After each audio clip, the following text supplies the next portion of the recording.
ഗസയിൽ ബന്ദികളെ ദിവസങ്ങൾക്കുള്ളിൽ മോചിപ്പിക്കുമെന്ന് പ്രതീക്ഷിക്കുന്നതായി ഇസ്രായേൽ പ്രധാനമന്ത്രി ബെഞ്ചമിൻ നെതന്യാഹു. ഹമാസിനെ നിരായുധീകരിക്കുമെന്നും ഗസയിൽ നിന്ന് സൈന്യത്തെ പിൻവലിക്കുമെന്നും നെതന്യാഹു വ്യക്തമാക്കി.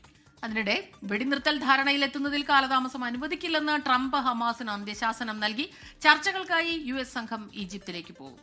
മെറിൻ മേരി ചാക്കോ ചേരുന്നുണ്ട് ഇന്റർനാഷണൽ ഡെസ്കിൽ നിന്ന് വിവരങ്ങളുമായി. Merin, good morning. മെറിൻ, ഇപ്പോൾ വരുന്ന ഈ വിവരങ്ങൾ അനുസരിച്ച് ചർച്ചകൾ ഉടൻ തന്നെ നടക്കും. പെട്ടെന്ന് തന്നെ ഇത്തരം കാര്യങ്ങളിൽ ഒരു നടപടി ഉണ്ടാകും. അതുപോലെ ഇസ്രായേൽ പ്രധാനമന്ത്രി ബെഞ്ചമിൻ നെതന്യാഹു പറയുന്നു, ഏത് രീതിയിലായാലും ഹമാസിന്റെ നിരായുധീകരണം ഉണ്ടാകും, ഉടൻ തന്നെ ബന്ദികളുടെ മോചനവും ഉണ്ടാകുമെന്ന് പറയും. Good morning Smitha and Rijith. പശ്ചിമേഷ്യയിൽ 2 വർഷം നീണ്ട അശാന്തിക്ക് അറുതിയാകുമോ എന്ന് തന്നെയാണ് ലോകം ഇപ്പോൾ ഉറ്റുനോക്കുന്നത്. കഴിഞ്ഞ ദിവസം ഡൊണാൾഡ് ട്രംപ് മുന്നോട്ട് വെച്ച 20 ദിന പദ്ധതി ഹമാസ് ഭാഗികമായി അംഗീകരിച്ചിരുന്നു.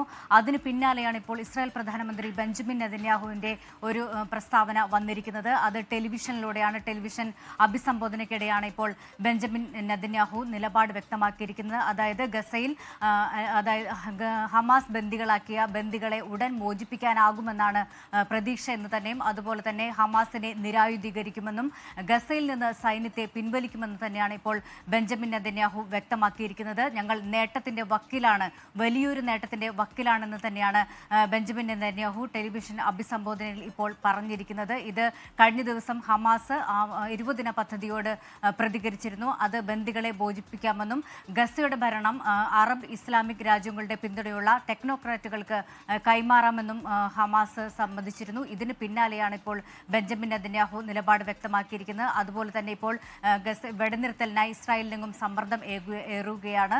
ഈ ഒരു സാഹചര്യത്തിൽ തന്നെയാണ് ഇപ്പോൾ നെതന്യാഹുവിന്റെ പ്രതികരണം. നേരത്തെ തന്നെ US പ്രസിഡന്റ് ഡൊണാൾഡ് ട്രംപ് ഹമാസിന് അന്ത്യശാസനം നൽകിയിരുന്നു. അതായത് എത്രയും വേഗം തീരുമാനമെടുക്കണം, ഇതിൽ ഒരു ഫാസ്റ്റ് ആയിട്ടുള്ള ഒരു തീരുമാനമാണ് വേണ്ടത്.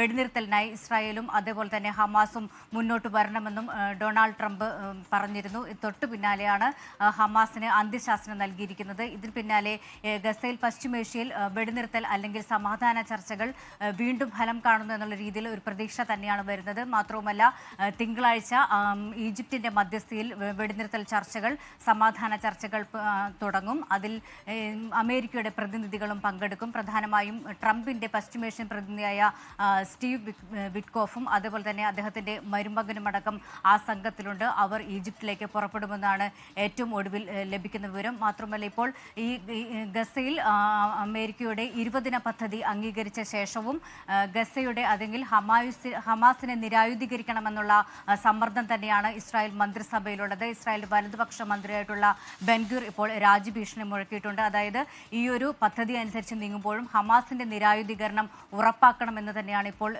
നെതന്യാഹുവിന്മേൽ സമ്മർദ്ദം ഏറുന്ന ഒരു സാഹചര്യമുണ്ട്. മാത്രവുമല്ല, ഇപ്പോൾ പ്രസിഡന്റ് ഡൊണാൾഡ് ട്രംപ് ഒരു ട്രൂത്ത് സോഷ്യലിൽ ഒരു ചിത്രം തന്നെ പങ്കുവച്ചിരിക്കുകയാണ്.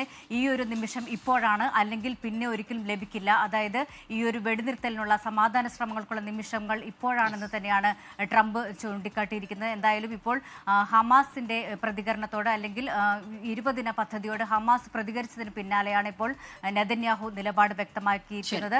2 വർഷം നീണ്ട യുദ്ധത്തിന് അവസാനമാകുമോ എന്ന് തന്നെയാണ് ലോകം ഉറ്റുനോക്കുന്നത്. കൂട്ടക്കുരുതിക്ക് അറുതിയുണ്ടാകുമോ, വെടിനിർത്തൽ ഉടൻ ഉണ്ടാകുമോ, അതാണ് ലോകം ഉറ്റുനോക്കുന്നത്. മെറിൻ മേരി ചാക്കോയാണ് ഇന്റർനാഷണൽ ഡെസ്കിൽ നിന്ന് വിവരങ്ങൾ നൽകിയത്. ലോകത്തെവിടെയായാലും ഏത് സമയത്തും 24 വാർത്തകളും ഓഗ്മെന്റഡ് റിയാലിറ്റി പാക്കേജുകളും എക്സ്പ്ലെയിനറുകളും വിശദമായി കാണാൻ ഞങ്ങളുടെ YouTube ചാനൽ നിങ്ങൾക്ക് സബ്സ്ക്രൈബ് ചെയ്യാം.